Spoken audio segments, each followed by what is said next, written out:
23 août 2012. Je suis en présence d'un témoin du fameux OVNI de Montréal en 1990, le 7 novembre. Nous sommes aujourd'hui ici présents au lieu même de l'observation. À vrai dire, c'était juste en bas dans la rue. On est surélevé présentement.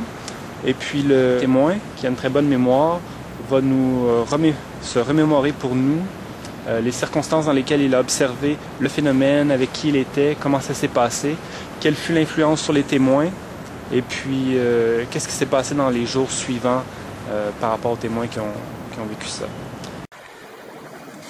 Et voici comment ça s'est produit, c'est qu'en compagnie de quelques amis, en soirée du 7 novembre 1990, nous arrivions de l'ouest du secteur du métro Georges-Vanier, la petite Bourgogne de Montréal.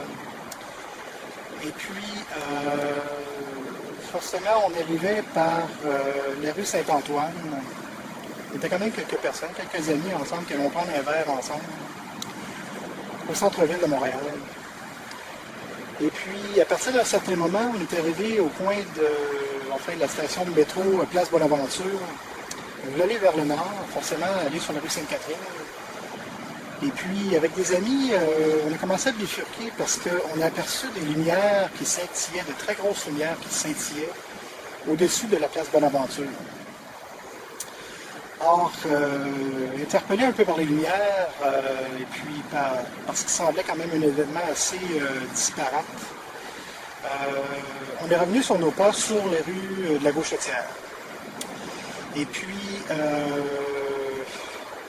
forcément, en allant vers l'est un peu, en marchant du côté du trottoir nord, parce qu'on avait voulu monter vers le sud sur la rue de la Cathédrale, on a commencé à marcher sur le trottoir nord, évidemment, de la rue de la Gauchetière, et là, forcément, on a vu d'un peu plus proche, enfin, de manière un peu plus visible, les lumières qui scintillaient au-dessus de la place Bonaventure.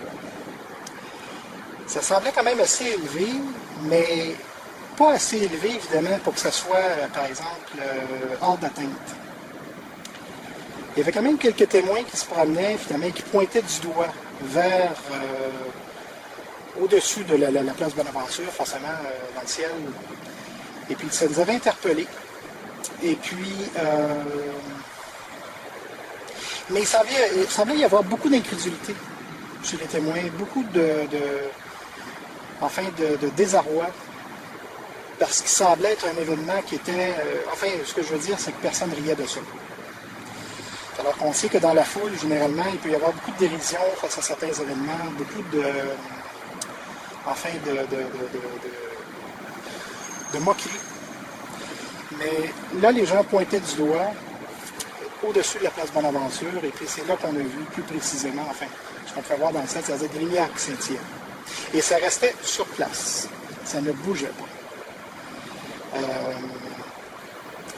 Forcément, la question à se poser, c'était est-ce que c'était des réflecteurs de la place Bonaventure ou de la place Ville-Marie, qui n'est pas tellement loin.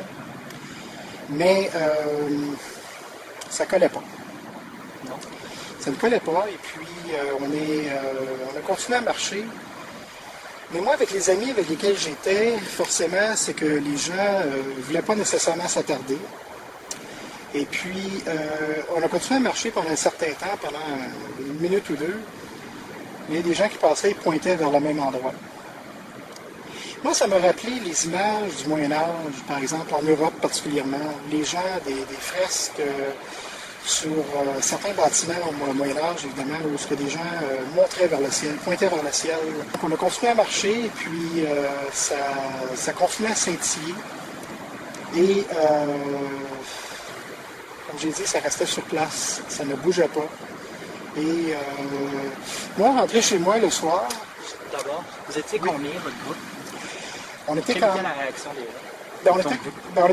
on était éparpillés, parce qu'on était quand même une vingtaine de personnes qui se sont donné rendez-vous, évidemment, pour aller passer une petite soirée dans un bar, prendre un verre.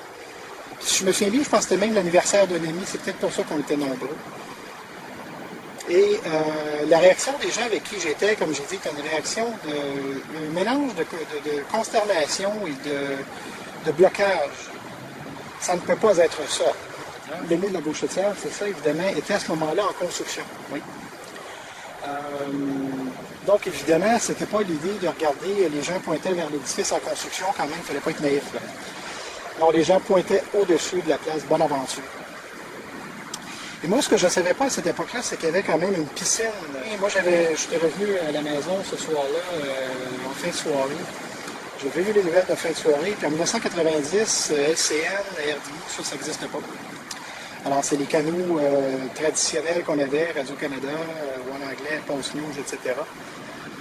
Puis, ce que j'avais appris par la suite, c'est que l'objet lui-même s'était déplacé vers l'est de l'île de Montréal, c'est-à-dire centre-sud, de Schlager-Maisonneuve, et par le sud, il y avait bifurqué. 10 styles, en effet.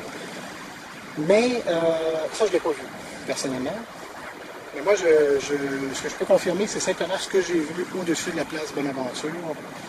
Et puis, lorsqu'on est arrivé, nous, à l'endroit où on allait par la suite, où on a abouti par la suite, sur la rue Sainte-Catherine,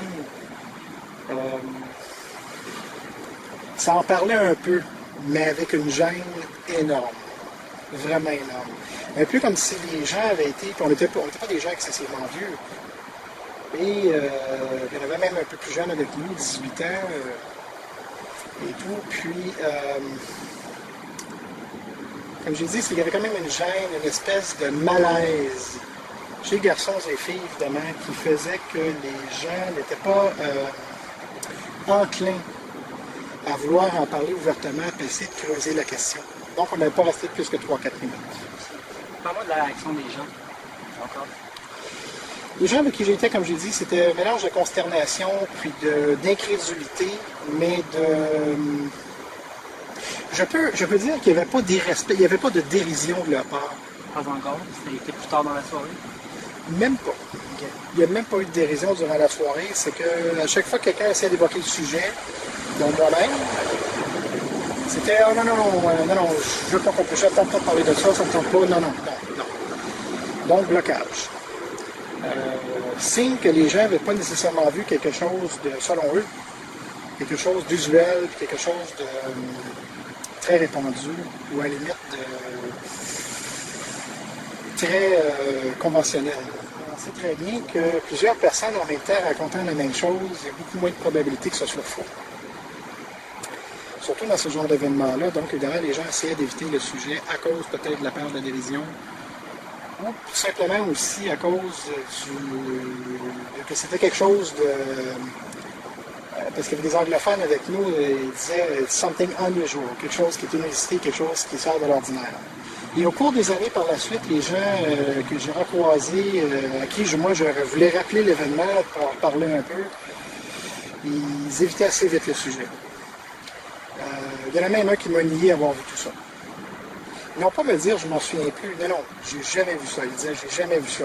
Ah, OK. Donc, à ce moment-là, ça indiquait un peu, non pas une incrédulité, mais une espèce de blocage, comme si quelque chose avait été enfoui très profondément dans l'inconscience de la personne.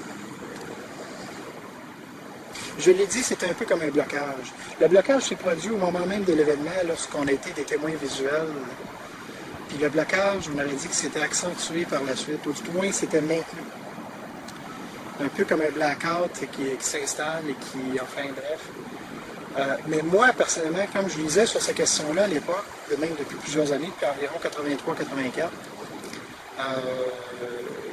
tous les auteurs de France, ou enfin les auteurs très connus, Von Daniken et compagnie, et je me disais, est-ce que j'étais objectif en voyant ça? Est-ce que je me leurre pas ou quoi que ce soit? Mais je me disais, je n'ai pas été seul à le voir. C'est pas une illusion individuelle que j'ai vue. Alors, mais qu'est-ce que c'était exactement qu'on a vu, très précisément? Là est la question.